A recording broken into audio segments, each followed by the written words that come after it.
Samantala, ganap ng typhoon na ang binabantayan ngayon na Bagyong Leon. Para sa update, makakausap natin si Pag-asa weather forecaster Veronica Torres. Magandang tanghali sa iyo, Veronica. Bigyan mo kami ng update dito sa Bagyong Leon. Magandang tanghali din po sa inyo, Miss Cheryl, pati na rin sa ating mga taga-subaybay. Ito ang si Leon ay nag-intensify na into a typhoon category at nasa waters east of Cagayan. Kaninang alas 10 na umaga, itong sentro nga niya ay nasa layong 555 kilometers east ng Tuguegarao City, Cagayan. Nagtataglay ng lakas na hangin na 130 kilometers per hour at bugso na aabot sa 160 kilometers per hour. Dahil nga rin dito kay Bagyong Leon ay signal number 2 nakataas sa Batanes, Babuyan Islands, eastern portion ng mainland Cagayan at ang northeastern portion ng Isabela. Signal number 1 sa nalalabing bahagi ng mainland Cagayan, nalalabing bahagi ng Isabela, Quirino, Nueva Vizcaya, Apayao, Kalinga, Abra, Mountain Province, Ifugao, Benguet, Ilocos Norte, Ilocos Sur, La Union, Aurora, northern portion ng Quezon kabilang ng Polillo Islands, Camarines Norte, eastern portion ng Camarines Sur, Catanduanes, eastern portion ng Albay at ang northeastern portion ng Sorsogon.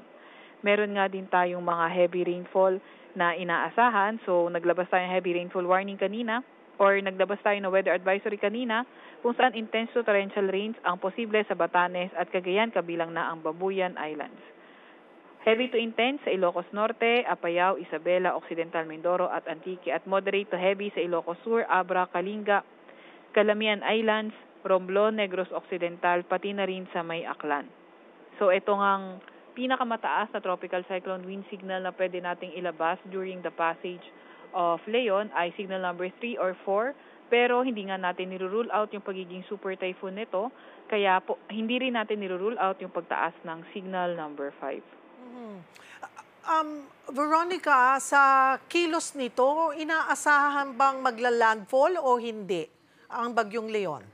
Opo, so inaasahan natin, posible yung close approach nga nito sa Batanes, Babuyan Island. So yung landfall o hindi kaya yung sobrang pagiging malapit or ang pagdaan nito sa may Batanes, Babuyan Island area ay hindi po natin nirule out.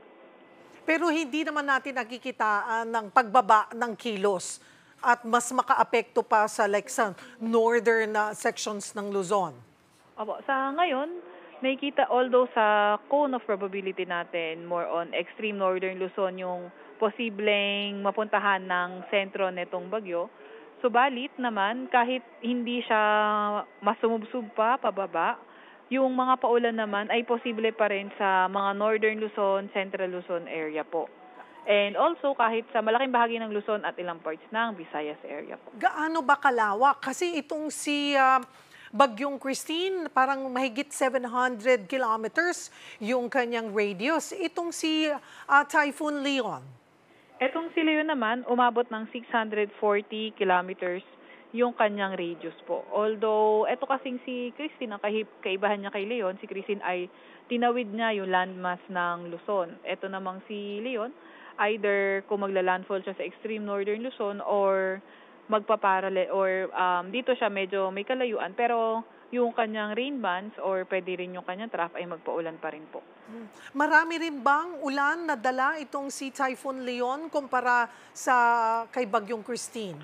Apo, comparing kay si Leon kay Christine, so mas mababa yung chance nitong si Leon na magdala ng mga mas malalakas na pag-ulan kay Christine. Gawa nga ni Christine na naglandfall at naging mabagal pa nga siya habang lumalapit sa bansa natin. Kaya although kailangan natin kahit hindi natin nakikita yung sobrang daming pag-ulan nitong si Leon compared kay Christine, kailangan pa nga rin natin mag-ingat lalo na sa mga inulan ng malalakas ng mga nakaraang araw or nung nakaraang linggo dahil nga posibleng saturated na yung lupa, so prone yun sa landslide at flash flood po.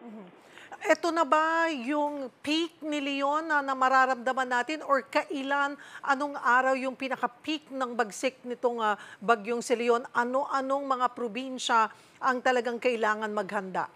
Opo, around Thursday, yung Wednesday or Thursday, pinakamalapit ito sa may Batanes, Babuyan Island. So, kailangan maghanda ng mga nasa may northern Luzon area, pati na rin sa may central Luzon.